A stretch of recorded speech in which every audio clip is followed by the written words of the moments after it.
The second part is building the dashboard itself. This involves bringing together the visualizations in a way that makes sense and doesn't look cluttered. Let's begin.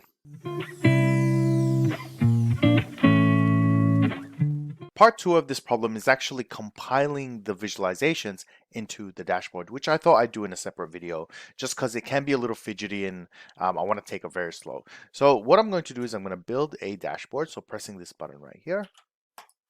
And I'm just going to scale it to be the same size as the other one, which I picked 1220 and 660. So we just type that in. So you always set this to fixed size, 1220 and 660. Okay, so now we have the proportions. So what I want to do is I want to bring each of these parts in. So what I like to do whenever I build dashboards is I don't try to place them straight away. What I try and do is I just get them all in and make sure I've got everything in there. Because the worst thing is you start placing everything and styling it, and then you realize, oh my gosh, I forgot one of the visualizations. Now you have to add it in and resize everything again. So it's best to just make sure I got everything in there. Okay, now I can start styling. So you build it in steps. So let's bring each of these in. So I can either click and drag these one by one and start placing them, or what I tend to do is I just double click every single one I'm going to add. So I go double click, double click, double click, double click. And this does another thing. It avoids the mistake of accidentally placing one of these inside this particular, what they call containers, right? And I'm not going to get into containers now, but basically this container, it really should just contain things like your legend or filters or anything like that. You can use containers later on so that you can organize things a little bit better. But for now, I don't want you worrying about that.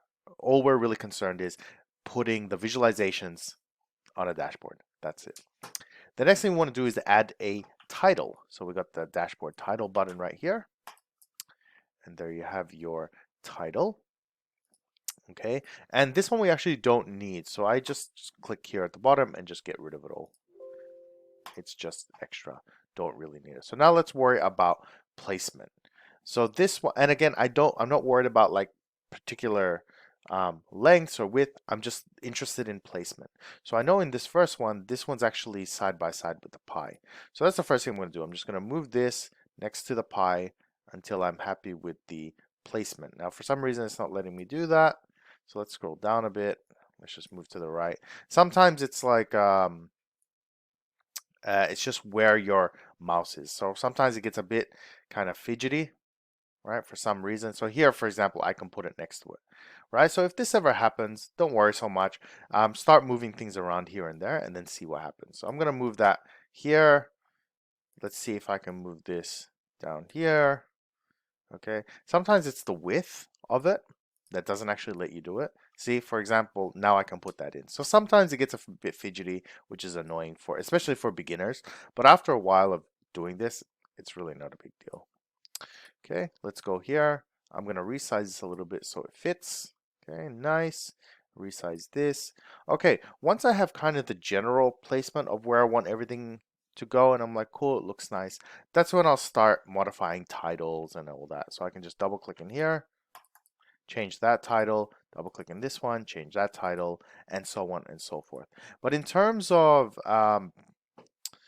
the actual visualizations, that is it. So I hope you enjoyed the solution, and I will see you at the next level. Bye.